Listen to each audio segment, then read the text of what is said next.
ওই যুবক নবীর কাছে কান্না করতেছেন। নবী বলেন, এই যুবক তুমি এত অঝোর দ্বারায় কাঁদো কেন? কয় গুনাহ করেছি। গুনাহ করেছো, আমার মাওলা পাকের রহমত সম্পর্কে তোমার কি ধারণা নাই? বলে, ও পয়গম্বর, আমার মন বলে আল্লাহর রহমত থেকেও বড় গুনাহ করেছি। কয় জমিন থেকেও বড়? কয় হ্যাঁ। আসমান থেকেও বড়? কয় আসমান থেকেও বড় গুনাহ করে ফেলেছি। এইভাবে বলতে বলতে বলতে বলতে এক পর্যায়ে যুবক বেহুশ হয়ে গেল। এবার নবী বলে, এত কইতেছো, গুনাহটা কি বল? আল্লাহর বান্দা যুবক কান্না করে বলে, পয়গম্বর, এত মারাত্মক অপরাধ আমি করেছি। মানুষ মরে যাওয়ার পর লাশগুলো যখন কবরের মধ্যে রাখিয়া সবাই চলে যায়, আমি একদিন পর যাইয়া ওই কবর খনন করিয়া লাশের কাফনটারে চুরি করে নিয়ে যাই। লাশের কাফন চুরি করে নিয়ে যাই, কিন্তু একটা ঘটনা আমাকে এত পরিমাণ কাঁদাইতেছে। এলাকার মধ্যে এমন একটা সুন্দরী রূপসী নারী যুবতী, তার ইন্তেকাল হয়ে গেল।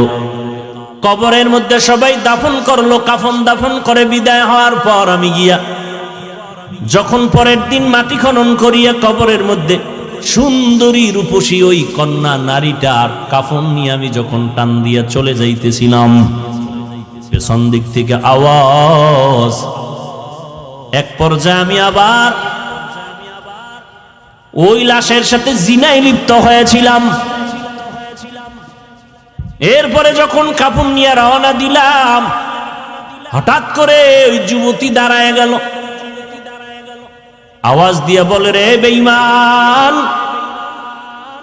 আমি একটা যুবতী নারী, কাফনটা সরাইয়া তুই এমন উলঙ্গ কেন করেছো? আমার ডানে বামে লাশের অভাব নাই, এমন অপরাধ কেন করলি? দ্বিতীয়ত, তুই আমার সতীত্বের উপর আক্রমণ কেন করলি মরা লাশের সাথে? ও নবী, আমি নিজেকে কন্ট্রোল করতে পারি নাই, বেহুশ হয়ে গেলাম। নবীজি বলেন, এই আল্লাহর দুশমন, তুমি আমার চোখের নজর থেকে দূরে সরে যাও। আমার আল্লাহ যদি তোমার ক্ষমার কোনো ঘোষণা দেয় তো আমি তোমাকে বলবো, না হয় আমার কাছে কোনো ক্ষমার আওয়াজ নেই। আল্লাহর বান্দা যুবক চিৎকার মেরে জঙ্গলে চলে গেল।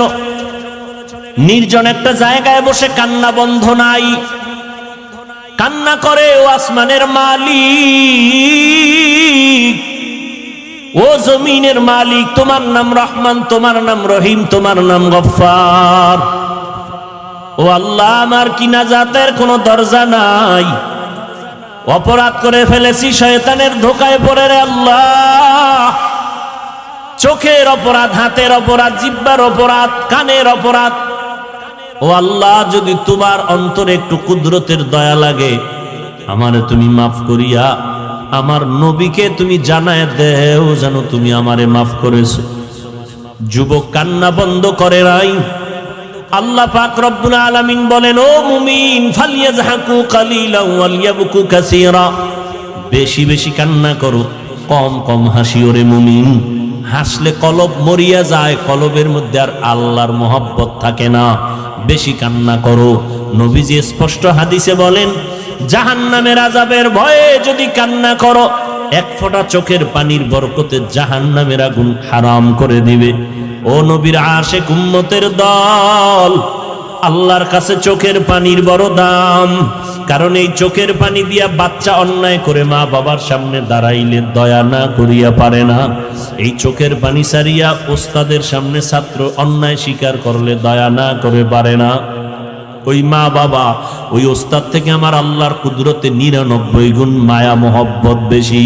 বান্দা যখন আল্লাহ বলিয়া জিহ্বা নাড়ায় ডাক দেয়, গুনার কথা স্মরণ করে তওবা করে, আল্লাহ বলেন আমার কুদরতে জোশ এসে যায়।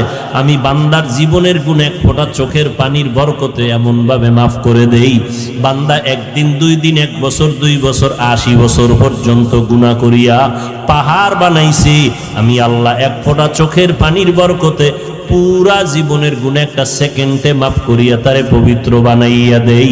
আমি আল্লাহ তার নামটা জান্নাতীদের খাতায় উঠাইয়া দেই। ও এলাকার যুবকেরা, ও বৃদ্ধ বাবাজিরা, ও পর্দার আড়ালের আম্মা জানেরা, আল্লাহর কাছে তওবা করেন, গুনার কথা স্মরণ করে। এই পরিমাণ গুনাহ জীবনে করেছি, আমল নামার দিয়ে তাকাইয়া এখনো সময় আছে তওবা করার। কয়দিন আর বাহাদুরি করবারে যুবক? এমন একটা দিন নাই যুবকের লাশের খবর নাই। কত সন্তানেরা মা বাবা হারাইয়া অসহায়, কত মা বাবা সন্তান হারা অসহায়, কত আল্লাহর বান্দা স্ত্রী হারা, কত স্ত্রী স্বামী হারা হয়ে গেল। কয়দিন আর যৌবনের বাহাদুরি করবারে বাবা? ঘুমের ঘরেও তো কত যুবকের মরণ হয়ে যায়। কয়দিন আর দুনিয়াদারি কিছুই না রে বাবা। আল্লাহ রিজিকের মালিক, আল্লাহর কোরআন সত্য, নবীর কথা সত্য।